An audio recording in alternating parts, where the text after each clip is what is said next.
Buenas tardes. Buenas tardes para todos. El motivo que nos convoca hoy es un espacio creado puntualmente desde Activística. Buenas tardes para todos. Qué pena por la... Buenas tardes. Qué pena, se quedó un momentico. Se quedó la transmisión ya. Perdón. Buenas tardes a todos. El motivo que nos reúne hoy aquí es realizar un espacio dándole continuidad a lo que es Activística. El día de hoy queremos presentar a ustedes una lectura que va muy acorde con el propósito de Activística. Hemos denominado este espacio lectura activística y desde ya los invitamos a que empiecen a interactuar con el numeral lecturas activísticas. Si bien es cierto, ayer declaramos este espacio como un espacio abierto de participación que nos convoca a todos los profesionales o agremiados a este grupo. No digamos agremiados, porque la palabra ya está un poco muy utilizada y está un poco mal entendida. Llamémosle a los compañeros, a los colegas, las diferentes disciplinas que nos convocan aquí. Les estaba diciendo que el día de hoy se va a realizar una lectura. Perdón, tengo problemas con el internet. Nuevamente, el día de hoy vamos a realizar lectura de un artículo de una de nuestras colaboradoras, de una de nuestras compañeras, de una de nuestras colegas, muy acorde a la dinámica del grupo. El espacio lo hemos denominado lecturas activísticas. El propósito de este espacio es que entre todos nos enteremos de unos temas coyunturales, unos temas trascendentales, pero sobre todo de temas competentes a la profesión. Más adelante vamos a realizar una pequeña apertura de preguntas, de interacciones, de comentarios conforme a la lectura. La charla para hoy se denomina Negociando con el COVID, toda vez que es el tema de mayor relevancia en este momento. Como les comentaba, si bien es cierto, queremos que ustedes participen, también queremos que en un primer momento nos permitan llegar a ustedes con esta lectura, que presten una acuciosa atención, no es más de 5 minutos, y posteriormente interactuemos. Les invito por favor a que desde ya empiecen a interactuar con el numeral lecturas activísticas, que compartan esta transmisión y que entre todos sigamos construyendo gremio. Como les comentaba anteriormente, hoy nos acompaña nuestra queridísima colega Mayerly Castiblanco Suárez. Maye, como la gran mayoría de nosotros, es profesional en ciencias de la información, es gerente de proyectos y es emprendedora. Ella es gerente y fundadora del grupo CELIX de Ingeniería Documental. Esto no lo digo simplemente para que tengan en el radar las credenciales de Maye, sino para que también sepan que es un contenido, la lectura está cargada de un contenido intelectual y profesional y sobre todo de experiencia laboral en la materia. No quiero alargarme más, no quiero quitarle más tiempo a la lectura, solamente me voy a permitir dar unos pequeños daticos de contexto para que recordemos la importancia del COVID y digamos que ya aterrizándola al espacio de la ciencia de la información puntualmente para Colombia. Como todos sabemos, el pasado 11 de marzo el gobierno nacional pues declaró una emergencia. Bueno, el gobierno nacional la empieza a adoptar a partir del 11 de marzo, pero la emergencia ya había sido declarada desde el 7 de marzo. Esto, a pesar de ser un traumatismo de salud tan digamos que tan triste, tan complejo, todas las pérdidas que ha significado, también ha significado puntualmente para nosotros un poco de no presencia en espacios. Ha significado para nosotros como archivistas, perdón, una baja productividad. Si bien se habla de contagio respecto a las patologías propias del coronavirus, vale la pena decir que la salud pública está en manos de información. Y pues si hablamos de información, por supuesto que tenemos que hacer presencia nosotros. Solamente quiero, antes de darle paso a Maye, decir que las medidas que se han venido presentando, aislamientos, reinvenciones, actualizaciones, innovaciones, van a ir muy de la cara con lo que es la ciencia de la información, la manipulación de la información, el entendimiento de la información. En este orden de ideas, empezamos a materializar ello, pero no solamente a partir de datos negativos, sino pues de datos positivos. ¿Y qué más positivo que una lectura que ilustre ello? Entonces ya para no extenderme más, quisiera que mi compañera diera inicio a la lectura y que nos dijera pues qué la llevó a escribir sobre este tema, pues que por demás es importante, pero cómo es esa vinculación de un tema tan coyuntural para el país con lo que más nos compete, la información. No siendo más, Maye, el auditorio es tuyo. Buenas noches. Gracias, Andrés, por esa bella presentación. Eh, yo pienso que hay un primer momento en el que todos hemos sido eh, movidos de nuestro centro, de nuestras zonas de confort, llámese trabajo, llámese la familia y muchos otros elementos en los que realmente nosotros hablamos de cotidianidad. Eh, Creo que ningún mapa de riesgo de absolutamente ninguna empresa, ni en Colombia ni en el mundo, existía un riesgo llamado pandemia. Y este elemento hace que nosotros empecemos a cambiar nuestra forma de hacer las cosas y también nuestra manera de trabajar, de entender el mundo y demás. Cuando hay este ejercicio de cambio, de aislamiento, como tú lo mencionas, el aislamiento no solamente es quedarse en casa, es recogerse, sino también empezar a ver hacia adentro.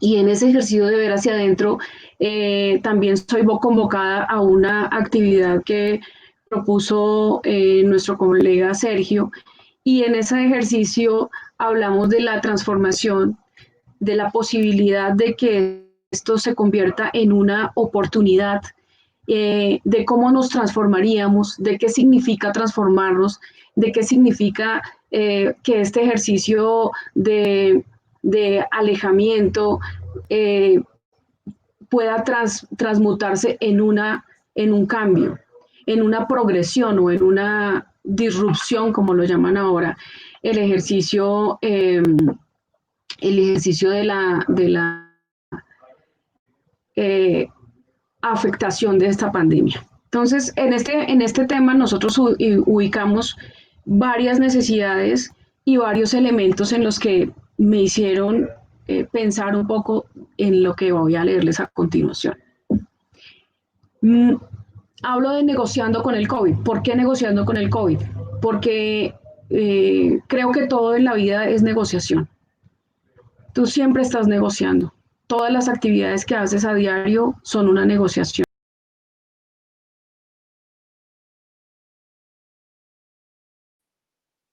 Parece que tenemos un problema de conexión con Maye. Sí, sí, tenemos un problema de conexión con Maye. Se le ha caído, pero bueno, sí, me confirman que sí. Entonces se cayó la señal de Maye. Bueno, como Maye lo decía, de entrada sí, en cualquier momento, parece que sí, ya se conecta, vale, no importa.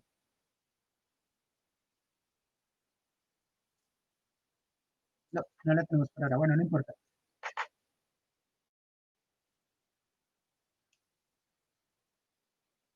Bueno, sí, efectivamente se ha caído la señal de mañana, no importa.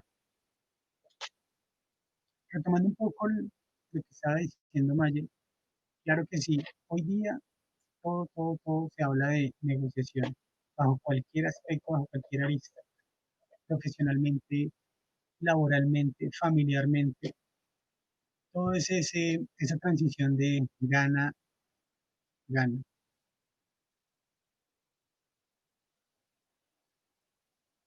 Sí, estamos presentando problemas técnicos, ya en segundos retomamos la lectura.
Compañero Nicos, buenas Hola, noches. buenas noches. Aquí vamos a hacer un relevo temporal para, digamos que para seguir Sí, conversando un poco y contextualizando acerca de lo que mencionaba Mayerly en torno a la manera en que las empresas en general asumieron digamos que la problemática que se desprendió desde del COVID y de la declaración del aislamiento y de la cuarentena a nivel global. Ni siquiera es, digamos que eh, como lo mencionaba Mayerly, ni siquiera estaba incluido entre ninguna de las matrices de riesgos posibles dentro de los riesgos que normalmente tienen las empresas al momento de afrontar sus inversiones y sus riesgos, ¿cierto?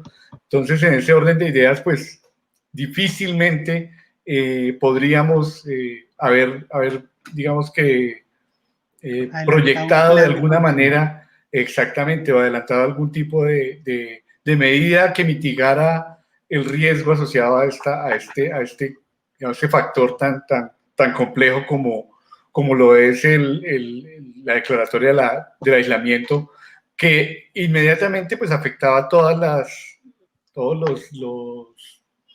Unidades de eh, negocio, todas las empresas, todos los exactamente, frentes productivos. todos los sectores, exactamente. Entonces, eso digamos que hizo muy complejo los ejercicios eh, profesionales, de alguna manera, si así se quieren Ya mencionar. hasta hoy Dime. día es que se vienen adelantando esos planes de contingencia. Algunas entidades del Estado ya han adelantado unos planes que si bien es cierto rescatan algunos de los antecedentes, entregan unos posibles escenarios, dan unas estructuras más sólidas, pero sigue quedando segregado el tema del tratamiento de información y documentación. Y Pues ese es justamente el llamado. ese es un tema bastante, digamos que complejo. En realidad estamos siendo absolutamente reactivos en términos de que pues, no teníamos nada, ningún supuesto, digamos que nos daba la oportunidad de poder proyectar algún tipo de plan para mitigar los impactos que genera la pandemia. Entonces, en este orden de ideas, pues los procesos comerciales y en general todos los procesos empresariales se vieron, digamos que, disminuidos y afectados de una manera significativa. La administración pública pues no está fuera de ese contexto, con mayor razón, con una tradición tan estricta, digamos, en el uso de papel y en el no uso de tecnologías, pues con mayor razón, digamos que se presentó este tema en las entidades públicas. Entonces, si ni siquiera la administración pública de la cual depende todo el funcionamiento del Estado y de las funciones, no lo tenían claro, pues imagínate pues en adelante. Entonces, ahora que volvió Maye... Querida Maye, hubo una caída. Negociando con la conexión de internet también puedo escribir un artículo.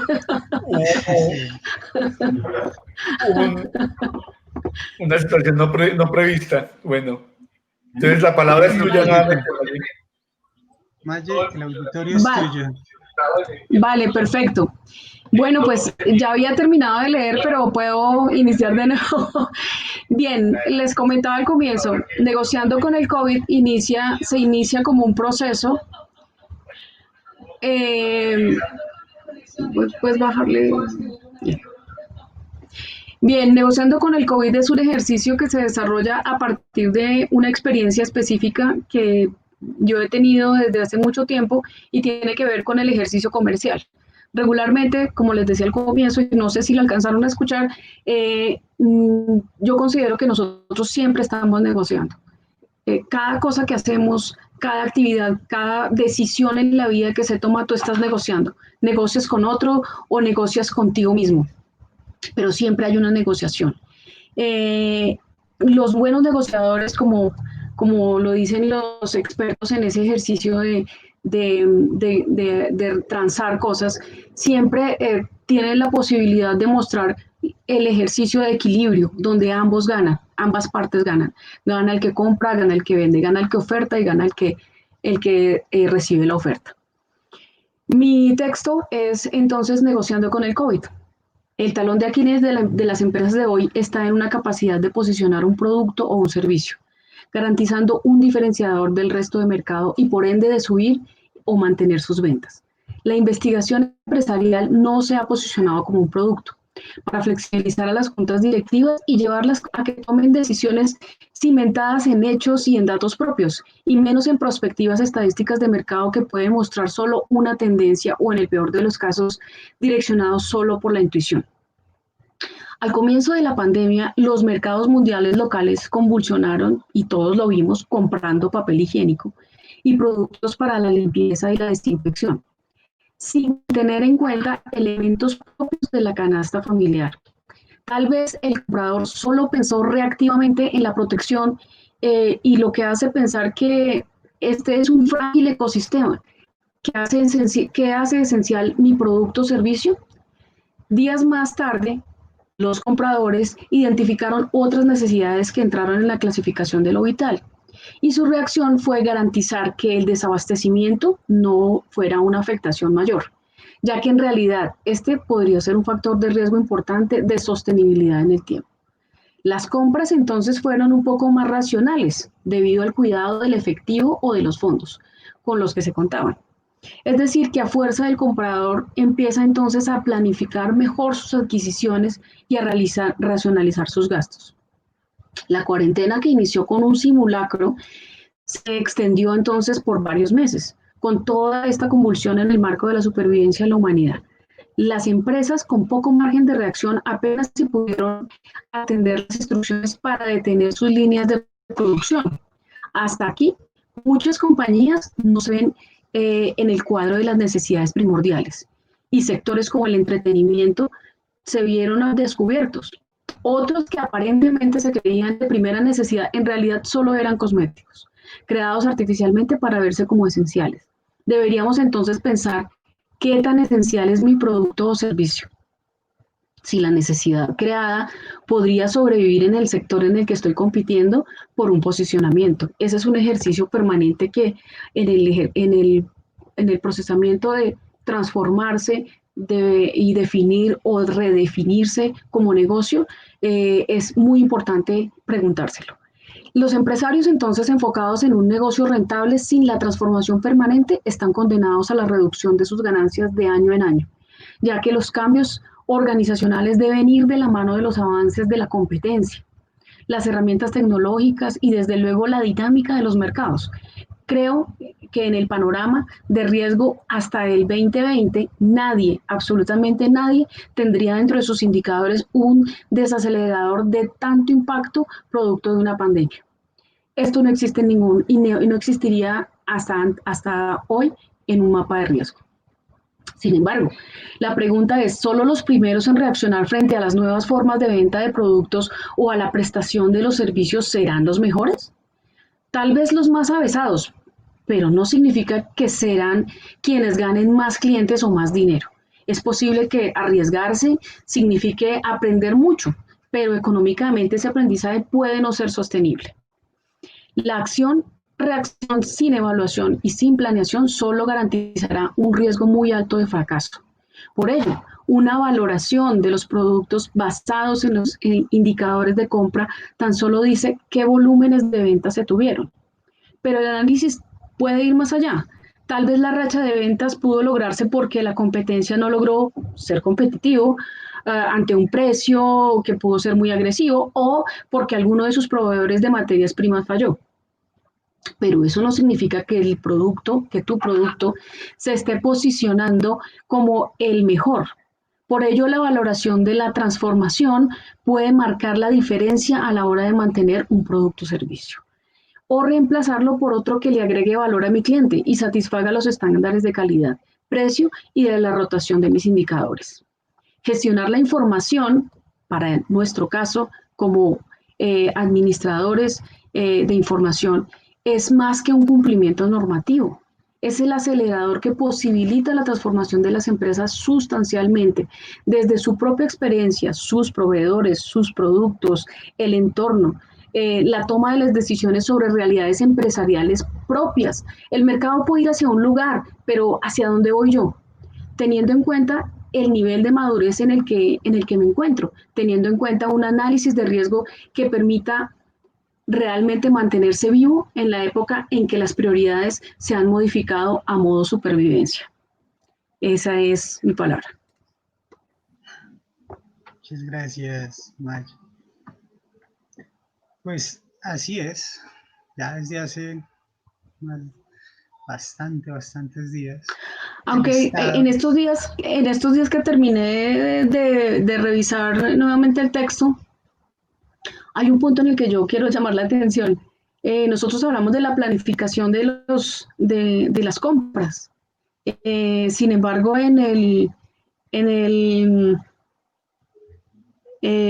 día sin IVA, realmente eso se salió de control y creo que las personas ahí no estaban pensando en la planificación de sus costos, ni en un ejercicio de planeación futura de su economía. Es verdad. O sea, es claro cómo el Estado y la sociedad experimentan una fase inédita. Es acelerada la transformación y el relacionamiento, ¿sí?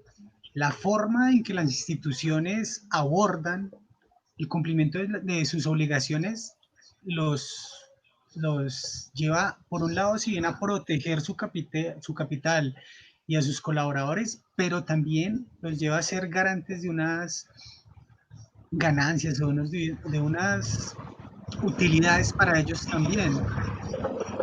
velar por estos dos intereses a la par es un tema bastante delicado, y cuando hay medidas así como la que mencionabas tú del día sin IVA, por ejemplo, pues entra uno a reevaluar un poco qué tan pertinente sea ello. Si bien se agudiza de un tiempo para acá el monitoreo de todos estos factores que ya son más allá de riesgos, sino hechos comprobados, empieza una confluencia ya de lo que es la emergencia sanitaria, la presencia, el accionar de todos los actores pues tanto del sector público como privado. Y es en ese contexto donde cobra mayor relevancia lo que tú nos acabas de leer, la negociación, cómo entramos a mediar esos dos, cómo entramos a balancear eso. Y es Bueno, al comienzo, sí. Justamente ello lo que pues invitamos hoy a reflexionar. Es decir, sí, al comienzo del ejercicio nuestro, como archivistas o como administradores de la información al interior de una compañía o de una empresa donde estamos trabajando, nosotros hacemos un primer ejercicio que es negociar la aplicación de la norma, negociar el desarrollo de las herramientas, negociar para que este ejercicio le permita a la entidad empoderarse en su misionalidad como un ejercicio de apoyo. Sin embargo, posterior a todo este proceso, cuando se habla de la transformación, es decir, cómo genero un nuevo producto desde donde estoy, desde la gestión documental. Muchas entidades, por ejemplo, quedaron en cero en el momento de su ejercicio de erradicación porque cómo iban a hacer su proceso de erradicación documental si no tienen ejercicios de digitalización, si no tienen ejercicios de construcción de bases de datos, si no tienen una estructura de información, si la viabilización de las PQRs, preguntas, respuestas, solicitudes, quejas, reclamos y demás, no está clara, no tiene canales identificados y no se ha generado un ejercicio real frente a eso. El primer elemento institucional en el que las empresas del Estado se ven abocadas es cómo vamos a responder al ciudadano, porque el ciudadano sigue necesitando la respuesta del Estado como tal. Entonces, en ese ejercicio hay una orfandad por parte del ciudadano en relación a la solicitud de sus derechos frente al Estado. Y el Estado se queda imposibilitado de dar respuesta porque no tiene una ventanilla de erradicación virtual, porque no tiene un sistema de canales de comunicación real que le permitan dar respuesta al ciudadano. Ese es un ejercicio de disrupción, transformación, modificación de lo manual a lo tecnológico, y este ejercicio es un elemento que nosotros, creo, aunque agenciamos directamente dentro de las entidades en las que nos encontramos o desde las empresas en las que prestamos los servicios, en realidad encontramos que hay un nivel de insuficiencia en esa evolución. ¿Sí? Veo que hay una pregunta de alguien. Sí, no sé. Justamente eso da pie al ejercicio. Empiezan a aparecer las preguntas. Pregunta la colega Maribel Balaguer. ¿Cómo entonces el archivista negocia con el COVID? ¿Hay algún caso exitoso que puedan compartir? Te traslado esa pregunta o a los colaboradores del grupo. Bueno, mira, no, hay un ejercicio que es muy importante. Nosotros somos administradores de información, ¿sí? Hoy, si tú vas a la calle, todo el mundo vende tapabocas, guantes, caretas para protección, etcétera, etcétera. Las personas dirían, ¿eso qué es? ¿O para qué? ¿Eso qué tiene que ver con la archivística? Pues tiene que ver con información puntual y clara. ¿Dónde están los proveedores? ¿Dónde están los compradores? ¿Cuáles son los precios de mercado que hay? ¿Cuál es el valor diario transado, el más alto, el más bajo? ¿Qué volúmenes se están importando? ¿Cuáles son los documentos de importación? Eso es información. Y allí estaría como el elemento importante. Sí, lo que tú dices puntualmente para responder la pregunta respecto a cómo se negocia con el COVID, de entrada es teniendo las herramientas de información, por supuesto. Exacto, Eso no es negociable. Eso es.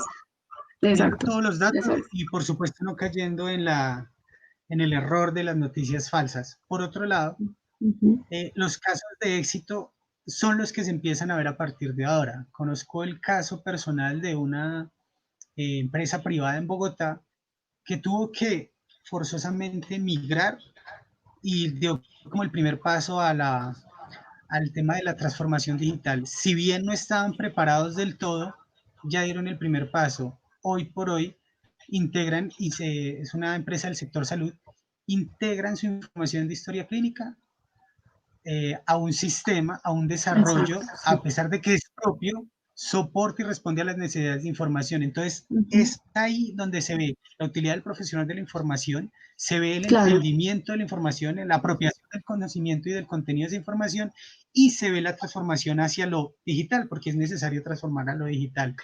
sí. Creo que vamos con otra pregunta. Eh, Sí, sí, en quería general, acotarte, quería adicionar algo a a la experiencia de la historia clínica.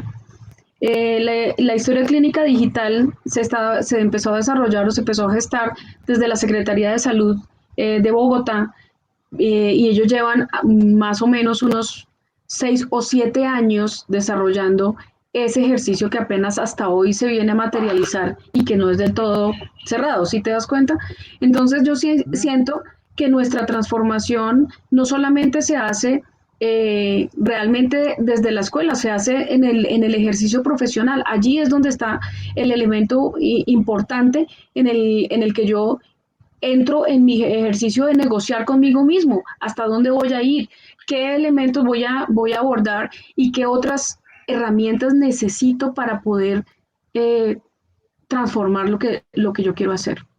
a Bien, propósito de la siguiente pregunta, pregunta Adriana, ¿la clasificación de necesidades personales es un reflejo o un inicio de una conciencia de mi propia información, de lo que produzco y consumo? La yo clasificación de creería necesidades que personales. pues de todas maneras las necesidades están muy relacionadas con también nuestros hábitos, ¿cierto? Y tienen que ver, por supuesto, con la información a la que accedemos o con la información que nosotros producimos. Es decir, que este consumo y la producción estarían relacionados en el ejercicio diario y estarían relacionados también con productos que pudieran desarrollarse para abordar esa necesidad, que en inicio aparece como una necesidad puntual, pero a futuro también se transforman en necesidades. Por ejemplo, vamos a un tema como Uber, por decir lo menos. Uber es un ejercicio que se desarrolla a partir de una ubicación, que es una información, alguien que necesita un servicio, que es una información, se unen estas dos necesidades, una necesidad y una oferta, y allí hay un servicio creado. Muchas gracias, Maye. Muchas gracias a nuestros espectadores, a los que se conectaron, a los que interactuaron, a los que comentaron, a los que compartieron. Gracias por darnos este espacio. La invitación es para que todos los martes, a través del fanpage de Activista, se conecten. Vamos a tener un espacio de lecturas, vamos a tener espacios de reflexión, vamos a seguir construyendo, vamos a seguir implementando, vamos a seguir innovando, vamos a seguir acompañándonos. La invitación es para que sigan utilizando el numeral Lecturas Activísticas, se suscriban al canal, activen la campanita, nos encuentran en todas las redes sociales como Activísticas. Muchísimas, muchísimas gracias por su tiempo, gracias por permitirnos este espacio y este espacio es de ustedes. Muchas gracias. Muchas Gracias, gracias a Maye. ustedes. Bueno, sigan negociando.